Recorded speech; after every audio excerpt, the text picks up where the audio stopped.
پتہ وہ شخص خود اپنے بارے میں دیکھ لے کہ وہ پھر بعد میں کمزور تو نہیں ہو جائے گا، کوئی ایسی حالت تو نہیں ہو جائے گی، وہ الگ معاملہ ہے۔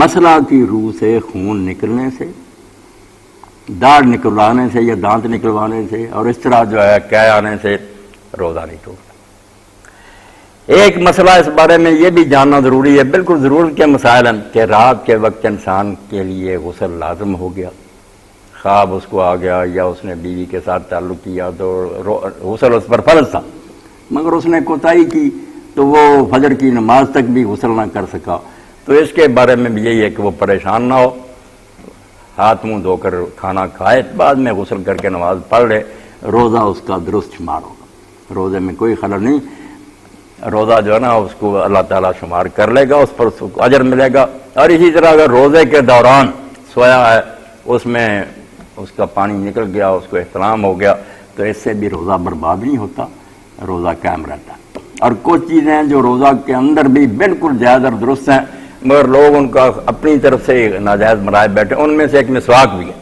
مسواک کہتے ہیں کہ نہیں کرنی چاہیے، آدمی کے منہ میں بو پیدا ہونی چاہیے، اللہ کو بو بڑی پسند ہے، اور اللہ کو جو بو پسند ہے اس کا یہ معنی نہیں کہ خام خواہ لا کر گندگی اس میں منہ ڈالو اور یہ بدبودار ہو جائے، وہ تو ہے کہ معدہ خالی ہونے کی وجہ سے خود بخود ہی شام کے وقت بو آنے شروع ہو جاتی۔ لخلوف فم الصائم اطیب عند اللہ من ریح المسک، اللہ کو روزے دار کی وہ بو بھی کستوری کی خوشبو سے زیادہ جو اپنے آپ پیدا ہوتی ہے، ورنہ یہ تحفہ ہے، یہ مسواک جب روزہ دار کا تحفہ بار بار کرے، اور اس میں خشک تر کی بات بھی کوئی نہیں، خشک لکڑی سے کرے یا تر لکڑی سے کرے، ہر طرح جائز ہے۔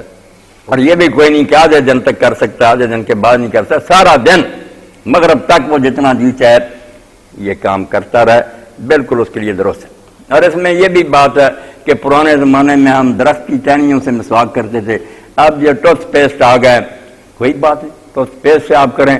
جو کہتے ہیں منہ میں کچھ ذائقہ آ جاتا ہے، منہ میں ذائقہ کو کھانا پینا کچھ بھی نہیں کہ آپ نے وہ ٹوتھ پیسٹ کیا بعد میں تھوک دیا، کوئی ذرات وغیرہ اندر نہیں گئے، تو ذائقے کی کوئی بات نہیں۔ ذائقہ تو آپ پانی کا بھی جب اس کو وضو کے وقت منہ میں ڈالتے ہیں تو کچھ نہ کچھ تری محسوس ہوتی ہے، یہ چیزیں روزے کو کوئی نقصان نہیں پہنچاتی۔ اسی طرح روزے کی حالت نہیں، اگر کسی کی آنکھوں میں کوئی تکلیف ہے اور وہ دوائی ڈالتا ہے یا وہ سرما لگا لیتا ہے تو اس میں بھی کوئی برائی نہیں، روزہ بالکل اس کا ٹھیک ٹھاک ہے۔ کانوں میں بھی دوائی آپ کو ڈالنی پڑے تو آپ ڈالیں، اس میں بھی کوئی روزے کو نقصان نہیں پہنچتا، کان میں دوائی ڈالنے سے بھی کچھ نہیں۔ کھانا پینا جس کو کہتے ہیں اور عورت کے ساتھ جو ازدواجی تعلق ہے یہ روزہ توڑنے والی بات ہے، باقی خیر ہی خیر ہے، گرد و غبار چلا گیا، مکھی اندر چلی گئی خود بخود، اسی طرح کوئی اور چیز نکلی گئی تو یہ چیزیں روزے کو برباد نہیں کرتی، روزہ درست رہتا ہے۔ خوشبو بہت بہتر سمجھی کہ روزے کی حالت میں آدمی کو چاہیے کہ وہ اچھی سے اچھی خوشبو استعمال کرے، یہ گندا رہنے کی کوئی ضرورت نہیں، اللہ کا دین صاف ستھرا ہے، خود اللہ جمیل ہے، وہ یہی پسند کرتا ہے کہ اس کے بندے بھی صاف ستھرے رہیں۔ تو روزہ کے بارے میں ضروری مسائل جو میرے ذہن میں تھے وہ میں نے آپ کی خدمت میں عرض کر دیے، کچھ باتیں اور ہیں آپ کے ذہن میں تو آپ مجھ سے پوچھ سکتے ہیں، روک کرنا مجھ سے۔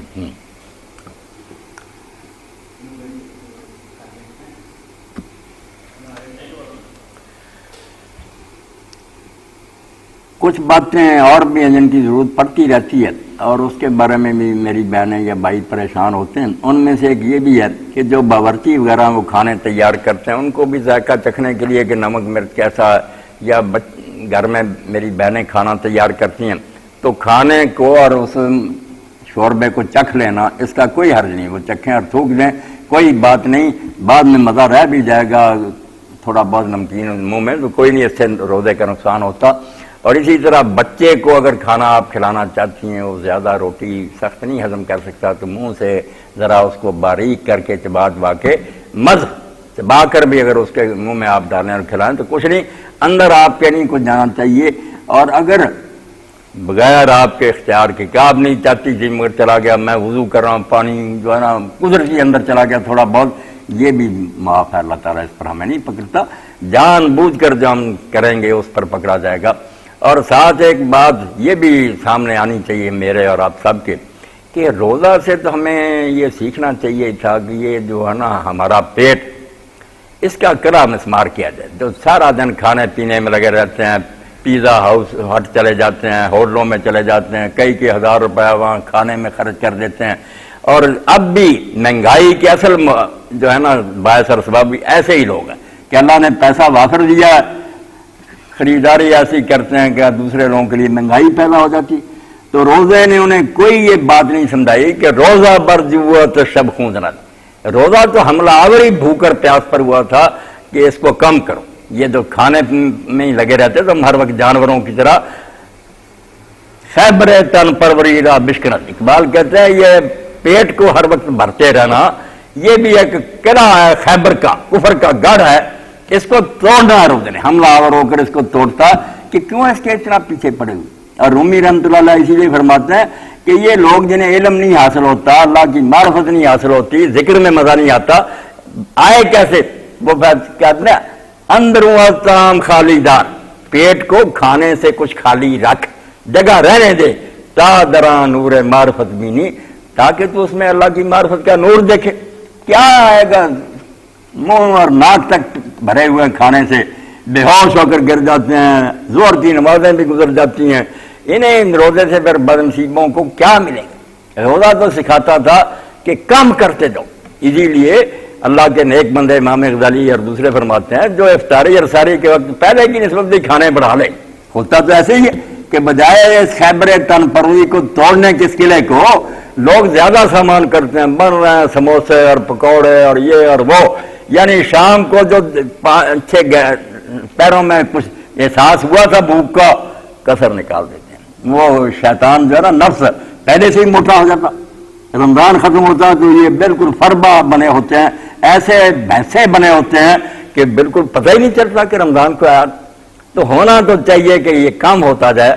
اب کیا کریں؟ اللہ کے رسول علیہ الصلوۃ والسلام کی طرف دیکھیں. وہ تو حضور نے مہربانی فرمائی کہ تم صوم وصال نہ رکھو، مگر اس کو بھی علماء نے سمجھا کہ اگر حرام ہوتا تو کئی صحابہ بعد میں بھی کیوں رکھ. حضرت عبداللہ بن زبیر رضی اللہ عنہ رکھ. یہ نہیں بھی ارشادی تھی، آپ نے مہربانی سے کہا تھا کہ نہ رکھو. بہتر صوم وصال کیا کہ نہ شام کو روزہ افطار کرنا، نہ ساری کھانی، روزے کے ساتھ روزہ جوڑتے جانا، رات کو بھی نہیں کچھ کھانا پینا. یہ کئی دن کا، 6 دن کا، 7 15 دن کا. تو اللہ کے رسول علیہ السلام جب اس طرح کا روزہ رکھتے اور لوگوں کو منع کرتے تو لوگوں نے پوچھا کہ اللہ کے رسول علیہ السلام آپ ہمیں روکتے ہیں، آپ یہ صوم وصال رکھتے ہیں؟ فرمایا میں تمہاری طرح کون، میں اس معاملہ میں تمہاری طرح کا نہیں. یہاں بھی کچھ لوگوں نے یہ کچھ ایسا کیا کہ وہ لفظ آئے میں تمہاری طرح کا نہیں. ہمارے کئی دوستوں نے کہا اس سے پتہ چلا حضور انسان نہیں تھے، بشر نہیں تھے، یہ تھے وہ نہیں. ہر بات کو غلط معنی پہناتے. فی ہذا وہاں حدیث میں کہ اس کام میں تمہاری طرح کا نہیں. تم اپنے آپ کو میرے ساتھ نہ قیاس کرو، مجھے اللہ کی طرف سے کھانا اور پینا ملتا ہے.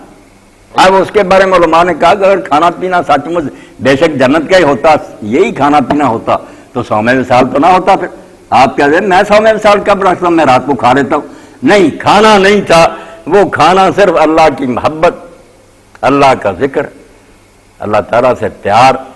اور اسی کے بارے میں ابن قیم زاد المعاد میں لکھتے ہیں کہ جنہوں نے یہ نہیں چکھا انہیں کیا پتا کہ محبوب کی یاد میں کیا لذت ہے. وہ کھانے پینے میں لذت سمجھتا ہے کہ کھاتے پیتے رہو. اگر اس لذت کا انہیں پتا چل جائے کہ اپنے پیارے کا نام لینے میں کیا مزہ آتا. لہا احادیث من ذکرا کا تشغلھا ان الشراب وتلہیان زادی. اونٹنی چل رہی ہے مسافر کو لے کر، جا رہا ہے محبوب کو ملنے کے لیے. اب اونٹنی تھک گئی ہے تو کہتا ہے کہ میں پھر اس کو باتیں سناتا ہوں اپنے محبوب کی. جب میں اس کے تذکرے کرتا ہوں لہا احادیث من ذکرا کا تشغلھا ان الشراب وتلہیان زادی. اس اونٹنی کو پھر پانی پینا بھی بھول جاتا ہے اور کھانا بھی چھوٹ جاتا ہے اس سے. وہ مست ہو کر چلتی رہتی ہے کہ بس یہ تو سناتے جاؤ نغمہ، اب مجھے بھوک پیاس نہیں ہے. تو روح بھی ایک اونٹنی ہے نا جس پر ہم سوار ہیں اور اللہ کی طرف جا رہی ہے. جو اس کو کھانا پینا یہ دنیا کا دیتے رہتے ہیں یہ بیچاری ڈب جاتی ہے. کبھی روح کو موقع ہی نہیں ملتا اپنی بات کرنے کا، اور جو اس سے اس کو آزاد کر دیتے ہیں. سد رمق زندہ رہنے کے لیے تھوڑا بہت جو حضور نے بولا اتنے لقمے کافی ہے کہ تیری کمر کو سیدھا رکھ سکیں، اتنے پر بس کرو. باقی جو ہے کسی نیک کام پر وہ دولت لگاؤ، مسکینوں اور غریبوں کو دے. اور اسی لیے اللہ کے رسول علیہ السلام نے فرمایا روزہ رکھ کر بھی اگر تمہیں غریبوں کی مصیبت کا پتہ نہیں چلا کہ جن بیچاروں کے گھر میں شام کو چورا نہیں جلے گا، بچے بھوکے بیٹھے ہوں گے، ان پر کیا گزرتی؟ روزہ رکھا تم نے 14-15 گھنٹے، تمہیں پتہ نہیں چلا کہ بھوک کیا